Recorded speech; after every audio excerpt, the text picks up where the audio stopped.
Hello दोस्तों, cricket खेलना किसी का शौक होता है तो किसी के लिए महज एक मस्ती, लेकिन कुछ लोगों के लिए तो क्रिकेट ही उनकी जिंदगी बन जाती है।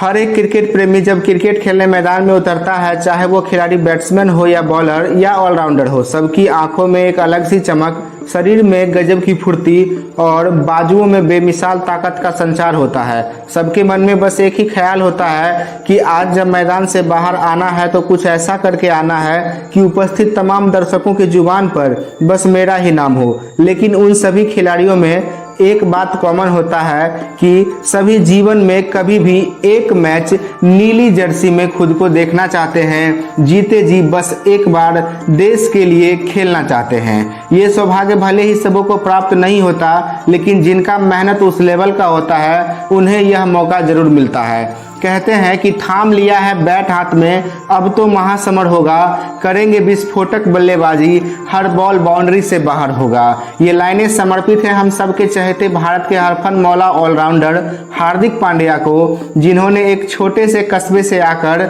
अपना ही नहीं बल्कि देश का भी नाम पूरी दुनिया में ऊंचा किया है। इस लड़ी में आज आपका दोस्त आ चुका है एक और नई मैच स्टोरी को लेकर, जिसे सुन आप भी हार्दिक पांड्या के फैन बन जाएंगे। बात है 6 दिसंबर 2020 की, जब इंडिया और ऑस्ट्रेलिया आमने सामने थे। 3 टी20 मैचों की सीरीज में भारत 1-0 से आगे था। कप्तान विराट कोहली ने टॉस जीतकर पहले गेंदबाजी का फैसला किया।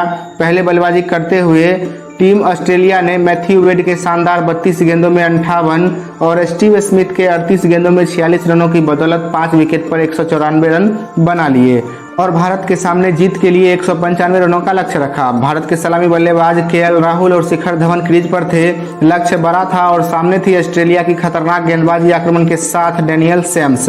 भारतीय सलामी बल्लेबाजों ने संभल कर खेलते हुए पहले ओवर में 5 और दूसरे ओवर में सिर्फ 4 रन बनाए।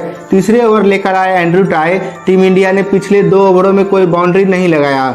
तीसरे ओवर में केएल राहुल ने हाथ खोला और ओवर के चौथी गेंद पर कवर के ऊपर से शानदार छक्का जड़ दिया। ओवर के अंतिम गेंद पर शिखर धवन ने भी शानदार चौका लगाकर मंशा जाहिर कर दिया कि अब हम नहीं रुकने वाले। दोनों बल्लेबाजों ने मिलकर तीसरे ओवर में 15 रन बनाए। इस प्रकार भारत का स्कोर 3 ओवर में बिना किसी नुकसान के 24 रन हो चुका था। दोनों ने शानदार बल्लेबाजी जारी रखा और चौथे ओवर में मैक्सवेल को 2 चौकों और 1 छक्के की मदद से 19 रन और 5वें ओवर में सीन ओबॉट को 1 छक्का और 1 चौके की बदौलत 13 रन जड़ दिए। इस प्रकार भारत का स्कोर 5 ओवरों में बिना किसी नुकसान का 56 रन हो चुका था। अभी शिखर धवन 11 गेंदों में 24 और केएल राहुल 20 गेंदों में 30 रन बनाकर क्रीज पर मौजूद थे। पारी का छठा और पावर प्ले का आखिरी ओवर लेकर आए एंड्रू टाई। छठे ओवर की दूसरी गेंद पर केएल स्विप्सन के हाथों पकड़े गए। इस प्रकार भारत को 56 के योग पर केएल राहुल के रूप में पहला झटका लगा। केएल ने 21 गेंदों में 30 रन बनाए और आउट हो गए। नए बल्लेबाज क्रीज पर थे भारतीय कप्तान विराट कोहली। इस प्रकार पावर प्ले की समाप्ति पर भारत का स्कोर 1 विकेट पर 60 रन हो चुका था। अच्छा स्टार्ट था, लेकिन लक्ष्य ही इतना बड़ा था कि अभी भी रिक्वायर्ड रन रेट 9.6 से ऊपर था। अगले कुछ ओवरों में भारतीय टीम ने धीमी बल्लेबाजी की। 7वें ओवर में सिर्फ 4 और 8वें ओवर में 9 रन बनाए।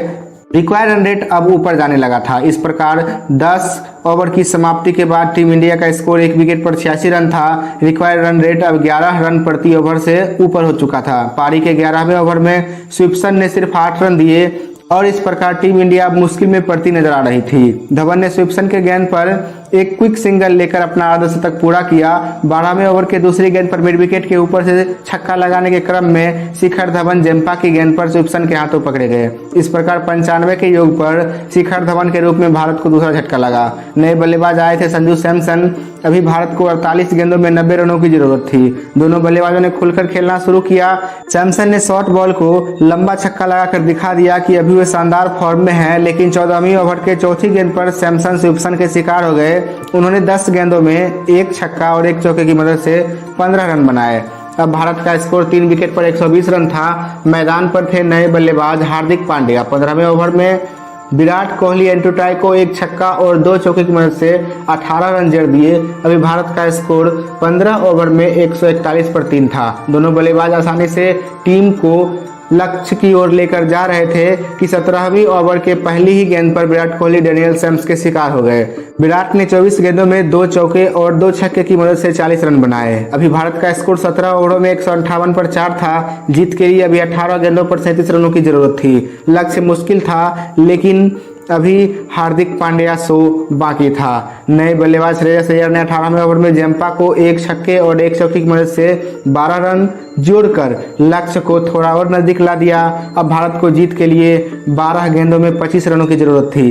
पारी का 19वां ओवर लेकर आए एंड्रू टाई, सामने थे हार्दिक पांड्या। पांड्या ने 19वें ओवर में 11 रन जोड़े।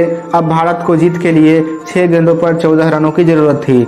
मैच का आखिरी ओवर लेकर आए डेनियल सैम्स और सामने थे हार्दिक पांड्या। आज पांड्या का ही दिन था। पांड्या ने पहली गेंद पर 2 रन और दूसरी गेंद पर एक शानदार छक्का लगा दिया।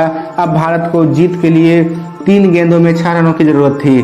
तीसरी गेंद पांड्या बीट हुए और चौथी गेंद को डीप मिड विकेट के ऊपर से शानदार छक्का लगाकर मैच को 6 विकेट से भारत के नाम कर दिया।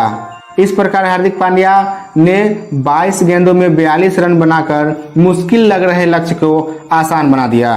दोस्तों, आपको यह मैच स्टोरी कैसी लगी हमें कमेंट करें और इस प्रकार के और भी वीडियोज के लिए चैनल को सब्सक्राइब करें। मिलते हैं अगली वीडियो में।